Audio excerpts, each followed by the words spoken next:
नमस्कार दोस्तों, मैं हूं वंदना भारती और आप देख रहे हैं कमोडिटी इनसाइट्स। ये है 12 ऑफ अगस्त का मिड डे एडिशन। खास किस लिए है? क्योंकि आज हम बात करेंगे सीपीआई डेटा की, इसके इम्पैक्ट की, जो कि हो सकता है सितंबर वाली मीटिंग में जो अभी से 35 दिन के बाद है। इसका क्या इम्पैक्ट हो सकता है डॉलर इंडेक्स पे, क्योंकि अब डॉलर इंडेक्स पे जो इम्पैक्ट आएगा और सितंबर की मीटिंग का जो इंडिकेशन आएगा वो आपको इम्पैक्ट डालेगा गोल्ड और सिल्वर और बाकी कमोडिटीज के प्राइसेस पे। क्योंकि बिहाइंड द सीन आपको पता है कि जो ईरान का वॉर का जो टॉक है वो चल रही है यहाँ पे। और हम लोगों ने क्रूड में एक डाउनसाइड भी आता हुआ देखा था, फर्दर एक अपसाइड आता हुआ देखा है।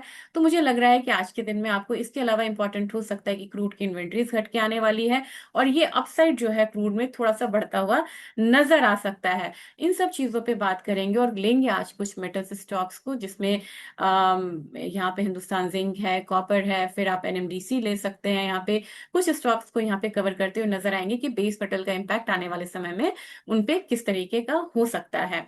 और एक दो एग्री कमोडिटीज लेंगे। तो सबसे पहले आपके सामने मैं लाना चाहूंगी सीपीआई डेटा को ही लाना चाहूंगी। और उससे पहले हम सोचते हैं कि फेड का टूल वॉच एक बारी देखते हैं, क्योंकि ऑलरेडी यहाँ पे आपको देखिए 35 दिन का समय जो है, ये आपको यहाँ पे 35 दिन का समय आता हुआ नजर आ रहा है। क्यों ये आ रहा है? अभी बाकी है फेड की मीटिंग में। अब फेड की मीटिंग आपको कितनी मतलब यहाँ पे रह गई है? तो फेड की मीटिंग आपको तीन रह गई है इस साल की। एक तो आपको सितंबर महीना है, एक आपको मतलब अक्टूबर है, और एक आपको यहाँ पे दिसंबर आता हुआ नजर आ रहा है। खास बात अब यहाँ पे ये है कि अब जब सितंबर महीना में आप जा रहे हैं तो इंटरेस्ट रेट अनचेंज रहने की पॉसिबिलिटी बढ़ने से बेहतर होती हुई नजर आ रही है। यानी कि आने वाले समय में हो सकता है कि हम इंटरेस्ट रेट को अनचेंज हो रहता हुआ ही देखें। अगर ऐसा होता है तो ये बढ़त जो है गोल्ड और सिल्वर की, ये बढ़ती हुई नजर आएगी। तो तीन यहाँ पे समीकरण आपको निकल के आ रहे हैं। एक तीन सिनेरियो लेंगे। अगर इंटरेस्ट रेट अब सीपीआई आज बढ़ के आता है तो इंटरेस्ट रेट बढ़ने के चांसेस वहां पे बढ़ जाएंगे। अगर सीपीआई आज यहाँ पे घट के मतलब आता है तो फिर इंटरेस्ट रेट का चांसेस जो भी 50% आपने देखा, ये मतलब बढ़ के होगा अनचेंज रहने का, ये बढ़ के आपको 53-54% तक आ सकता है। अगर ये मतलब कि बिल्कुल एज पर एक्सपेक्टेशन आएगा तो मार्केट रेंज में रहेगी। चलिए अब चार्ट पे देखते हैं कि सीपीआई डेटा क्या है, क्योंकि ये जानना आपके लिए बहुत जरूरी है। फिर आज बढ़ेंगे हम अपने लेवल्स की तरफ। तो जैसे आप सीपीआई डेटा देखेंगे, ये कोर कंज्यूमर प्राइस है और ये कोर कंज्यूमर प्राइस है, तो देखेंगे कि हल्का बढ़ता हुआ ये डेटा है। और ये कोर कंज्यूमर प्राइस जो है ये गुड्स और सर्विसेज को दिखाता है, लेकिन इसमें फूड और एनर्जी प्राइसेस नहीं होते हैं। इस बात को ध्यान में रखिएगा। तो ये पूरा पूरा आपको रिफ्लेक्शंस जो है वो नहीं दे रहा है, क्योंकि यहाँ पे फूड और एनर्जी प्राइसेस नहीं है।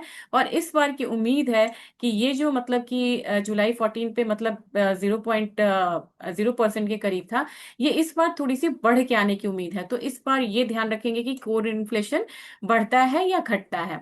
दूसरी चीज ये है कि कंज्यूमर प्राइस इंडेक्स को लेके चलेंगे। कंज्यूमर प्राइस इंडेक्स अगर आप जुलाई महीने की बात करेंगे ना, तो ये निगेटिव आया था। कितना था? प्रीवियस 0.5 था, एक्सपेक्टेड था 0.1%, लेकिन उससे भी ज्यादा मतलब निगेटिव आया था। यानी कि इन्फ्लेशन वहां निगेटिव में चली गई थी। इस बार ये बढ़ के आने की उम्मीद है।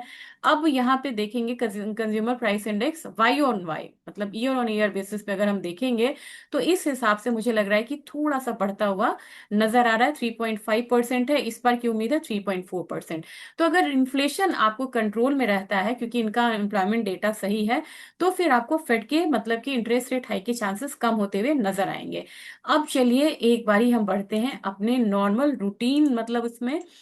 और यहाँ पे हम देखेंगे कि प्राइसेस में किस तरीके की मूवमेंट है। डॉलर इंडेक्स दिखा चुकी हूँ, ये बढ़ रहा है। अब यहाँ पे आपको 4452 के करीब अपना आ रहा है गोल्ड, यानी कि कल के हाई को चेज करता हुआ नजर आ रहा है। और 4475 का हाई लगा, जबकि कल यहाँ पे 4495 लगा था। यानी कि ओवरऑल हम यहाँ पे 4500 की तरफ बढ़ते हुए जा रहे हैं। और ये वाला हर्डल जो है ये स्ट्रॉन्ग हर्डल बनेगा, और यहाँ से प्राइसेस ऊपर जाने में आपको दिक्कत हो सकती है। और प्राइसेस यहाँ से एक बार मतलब ये हर्डल पे रुकता हुआ नजर आ सकता है, और उसमें एक बड़ा मतलब आपको अप्रोच चाहिए प्राइस के लिए। तो मेरे ख्याल से 4500 आज एक हर्डल रहेगा, उसके ऊपर जाने के चांसेस थोड़े से कम बनते हुए नजर आ रहे हैं। अब अपनी गोल्ड की बात करेंगे। अपने गोल्ड में मैक्सिमम साइड आप यहाँ पे क्या देख सकते हैं? मैक्सिमम साइड आप यहाँ पे आता हुआ देख सकते हैं ये वाला लेवल, जो कि 1,55,000 200 के करीब है।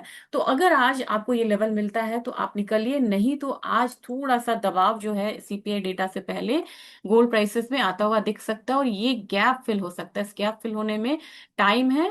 और यहाँ पे आपको लगभग मतलब इंट्राडे में अगर देखेंगे तो थोड़ा सा फॉल आपको नजर आएगा, 400 पॉइंट का फॉल मुझे लग रहा है।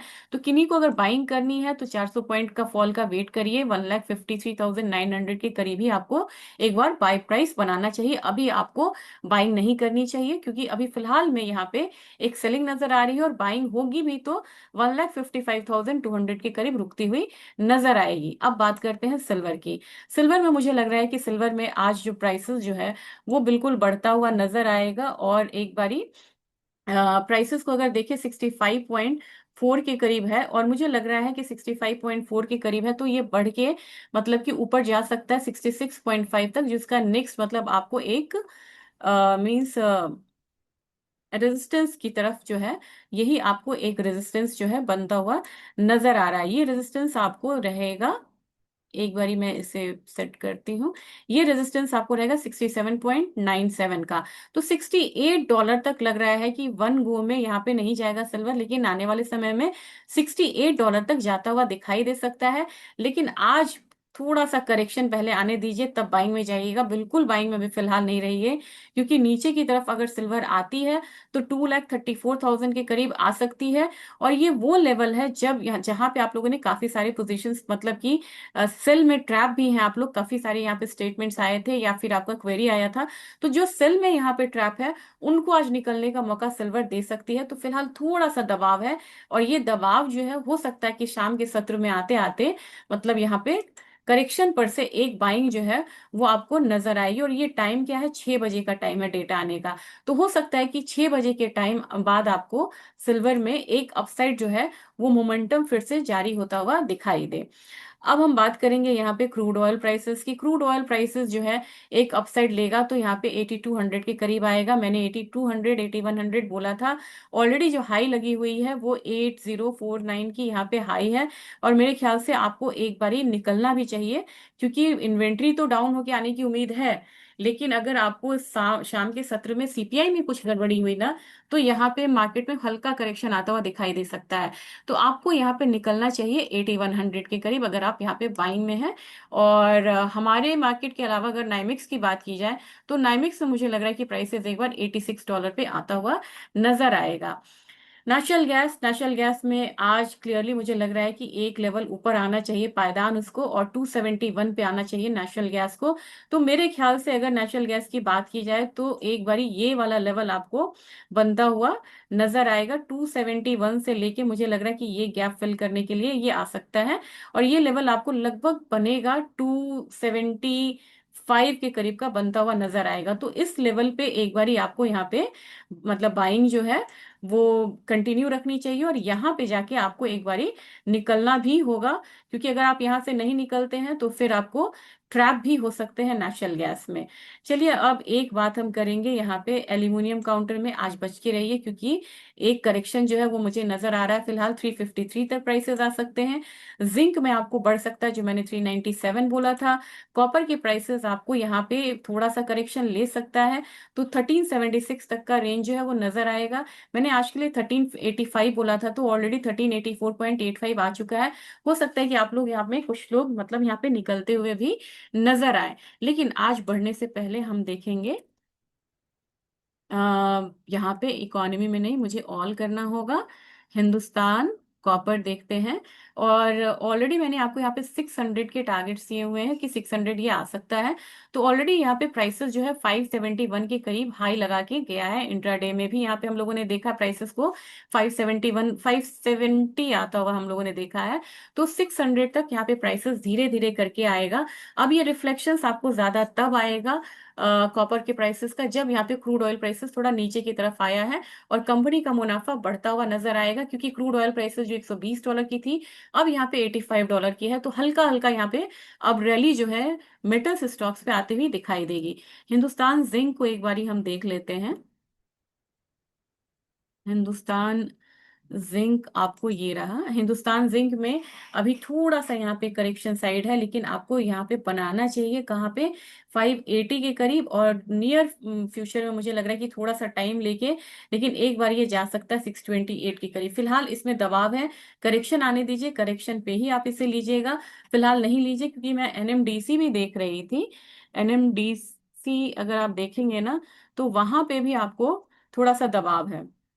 एक रेंज क्लियर होने दीजिए तब यहाँ पे, क्योंकि अभी भी आप बाइंग करते हैं तो मुझे लग रहा है कि आने वाले समय में इसके बाद आपको 89-90 वाला रेंज जो है वो आता हुआ दिखाई दे सकता है। तो इसमें भी मुझे धीरे धीरे करके बढ़त जो है वो आती हुई नजर आ रही है। अब बात करेंगे हम यहाँ पे एग्री काउंटर की। एग्री काउंटर में जीरा में बहुत दिनों के फॉल के बाद मुझे एक रिवाइवल लग रहा है। 21,500 600 की तैयारी करिए। और इस काउंटर में भी मुझे टर्मरिक में लग रहा है कि एक गिरावट तो यहाँ पे आ रही है फिलहाल, लेकिन एक रिवर्स जब आएगा तो प्राइसेस 21,500, यहाँ पे दोनों में 21,500 का टारगेट बन रहा है, इस बात का आप ध्यान रखिएगा। और मुझे रिवर्सल्स ज्यादा लग रहे हैं। जबकि धनिया में आज एक गिरावट आती है तो 16,250 तक हम धनिया को आता हुआ देख सकते हैं। ग्वार काउंटर बिल्कुल रेंज में है। अब 11,950 से ऊपर आए तो ही बाय करें, नहीं तो छोड़ दें। उसके बाद आपका टारगेट 12,150 का होना चाहिए। जबकि ग्वारगम में मुझे ग्वारसीड में ग्वारगम से ज्यादा मतलब स्ट्रेंथ लग रही है। तो 6,300 के लिए आप यहाँ पे इसे बाइंग करके चल सकते हैं। जबकि कैस्टर बहुत स्ट्रांग लग रहा था, लेकिन यहाँ पे हर्डल आता हुआ दिख रहा है। तो एक जो डाउनसाइड आएगा तो वो 7,184 तक इसे ले जा सकता है। तो ये आज का अपडेट था। ध्यान में रखिएगा 6 बजे डेटा आना है, उससे पहले सेल में है तो निकल जाइएगा, क्योंकि सेल थोड़ा दबाव आ रहा है गोल्ड सिल्वर पे। और वो आप निकल गए तो फिर मतलब आपको हो सकता है कि इवनिंग में बाइंग रिटर्न आती हुई दिखे। तो ये आज का अपडेट था। अगर अच्छा लगे तो ज्यादा से ज्यादा शेयर करिएगा। Thank you.